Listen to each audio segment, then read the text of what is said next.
Jackson, the Jacksonian, is in here with a vengeance tonight. We appreciate you dropping all the various links to the Renegade Report and to everything we've got going here at the Voice of College Football. Jackson, thank you for being here. We appreciate your support. We know that you're always here for us, so thank you so much for that. Did you get a chance to see much of the NFL Combine? Oh yeah, man. We were locked in there for the 4 days of the combine, but Florida State was only involved in the first three. They switched it up this year to where it was just offensive line on the final day. But yeah, Florida State absolutely balled out at the combine, really across the board. I guess we can start with the fastest 40 times. The fastest 40 time of the whole bunch is going to be Jerry and Jones, I believe, with a 4.38. The Florida State slot nickelback. Um, just had a big time senior season. A guy that was at Florida State for 4 years, took a lot of heat early, had a big time year. He's all ACC, goes to the combine and puts on one hell of a performance. Like I said, he runs that 4.38 40. I believe he just made one pass and was able to walk it off after that and made some big time hay. It wouldn't surprise me to see him end up work his way towards the front of the third round, possibly get in the second round. And that's a common theme, as you know, we kind of, we're going to go through all the 12 names of guys because they really made up time. Right behind him was Trey Benson with a 4.39 for your second sub 4.3 40 at the combine. And Trey Benson, when you look at the drills, the on-field work, where they've got him catching these slant routes and little halfback angle routes and out routes and things like that. I know I'm stealing from this guy. I wish I knew his Twitter handle, but he said, that was the Trey Benson money drill because basically it just looked like the drill was made for him. He just absolutely shined in on-field work. Like I said, the 4.39 40. So, bam, he made some big time progress in towards getting himself a check too. It's rare that you see a first round running back in this day and age, but when you look at them different scores, I'm not sure exactly what it was called, ARS score, something they had the advanced data set there. He was in the top, I think 88th or 90th percentile of running backs, since 1987 or something like that. So really a beautiful job by him. And I wouldn't, again, be surprised to see him be in the second round, possibly break into the first. And after that, I want to say it would go to Kalen DeLoach with the 4.47. Would be the next one. Another guy who just shined. You want to talk about a linebacker who ran 17, 1700ths of a second faster than both the safeties from Miami. With the kind of in-state trash talk, it was beautiful to see. And another guy who did everything you want to see in the on-field drills. He said everything you want to hear in the interviews. And a guy out of high school, guys, a guy out of high school that came out and shined and had a brilliant combine. I think Renardo Green will be the next one with a 4.50.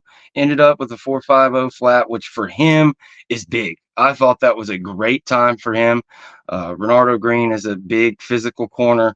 He's going to play a lot more up close to the line and less of that just pure man coverage out of the slot like Jerry and Jones. So yeah, I thought that 4.50 for how he plays was big for him. I'm really confounded about Renardo Green and where he'll go in the draft.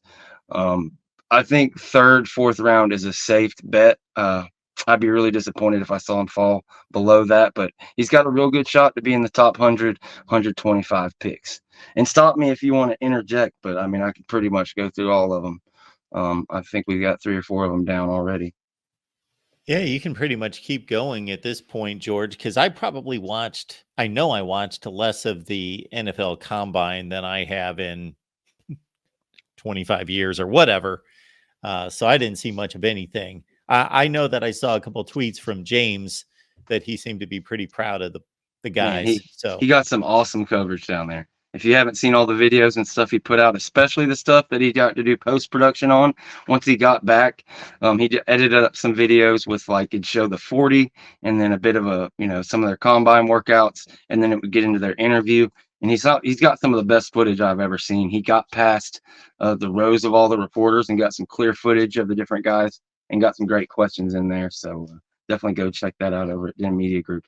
But yeah, I'm the opposite. It's the most I've watched the draft since probably 2014, because we had 12 Florida State Seminoles there. So you had to watch, man.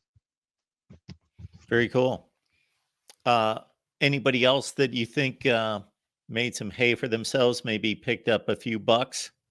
Oh man, you got to talk about our guy Johnny Wilson. Johnny Wilson just went off. He ran, and I'm trying to get to my thing here because I don't want to tell any of the times wrong.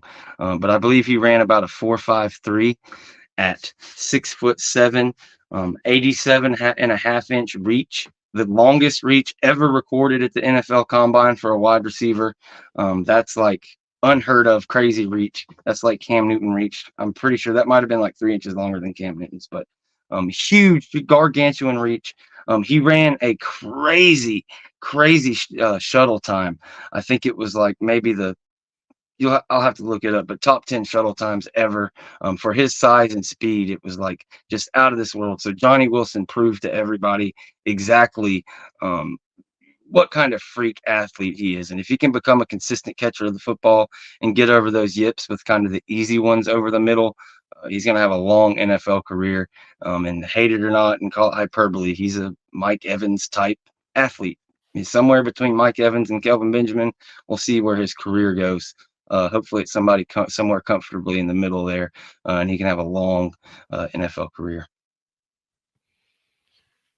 Awesome stuff from George. The Renegade Report's your spot right here on YouTube, folks. Get on over there. We do Florida State football, and we're proud of this channel. And I love that we get together with George and typically Chris and James and bring it all together on Wednesday night. But the rest of the time, get on over to the Renegade Report. We appreciate George because without George, Chris, and James, we don't have a channel, we don't have a show, and we don't keep this thing going past 250 episodes at this point. So appreciate y'all being here at the Voice of College Football. One way you can support us without spending a penny, you can financially support us by shopping on Amazon using the link that we've got in the description section of the video. And I promise you, it's exactly the same way you shop on Amazon now. If you use that link, it's going to act exactly the same. It's going to credit your account and all those things, but it is going to credit us and kick us a few bucks from Amazon, not from you, from Amazon. So you might as well do that. They've got plenty of cash there, I believe, at Amazon, based on what I know. All right, George. Spring ball coming up on March 19th. And also recruiting. You had mentioned that on your show that you delved into a little recruiting and picked up some nuggets there. So what's the latest? Absolutely. Well, let's just let me finish that up so we don't leave the guys hanging, because we only made it about halfway through with the guys. Yeah, Jared Verse ran a 4.58, so he had a great combine. He made some money. He'll probably be a first round guy. Keon Coleman and Jaheim Bell both ran around a 4.61. For Jaheim Bell, that was a pretty dang good time. For Keon Coleman, a bit disappointed, but when you get on the field, he's over 20 miles per hour doing the gauntlet, which, if you know what the gauntlet is, that's where they run full speed across the field with balls coming from each side. He catches all his balls. Just an amazing, beautiful performance. And you really saw the game speed. He had the fastest speed reached on the go route, on a couple different routes. So the speed really showed up on the field. His 40 shouldn't hurt him too much. He'll still be either in the front of that second round or a first round guy. And then, of course, Braden Fisk. He was the biggest one. Well, I had to really come back here. He probably made the most money of anybody at the draft. As a 292-pound, I believe, defensive tackle, the dude runs a 4.78 40, which is unreal. And you want to talk about when you watch the on-field work and the dude turns the corner and comes running at the camera, it's a really scary sight. If you've seen the guy, I believe his name's Leon. He's a boxing referee, and his eyes bulge out of his head whenever he sees somebody get knocked out. Like you read the emotions on his face, like my co-host Jen. Well, there was a coach or a GM or somebody out there on the field, and that's pretty much the look he made when he saw Braden Fisk come around, because the dude's the freak. 32-plus-inch vertical, just tore it up. I think that's everybody. I think I got everybody. I just didn't want to miss anybody, but really an amazing draft process, an amazing combine for Florida State. And yeah, you're going to have 8 or 9 guys get drafted. Fabian Lovett killed the measurements, didn't work out. Of course, Jordan Travis was there without a boot, without a crutch, without anything. So walking around in his tennis shoes, but of course not quite working out.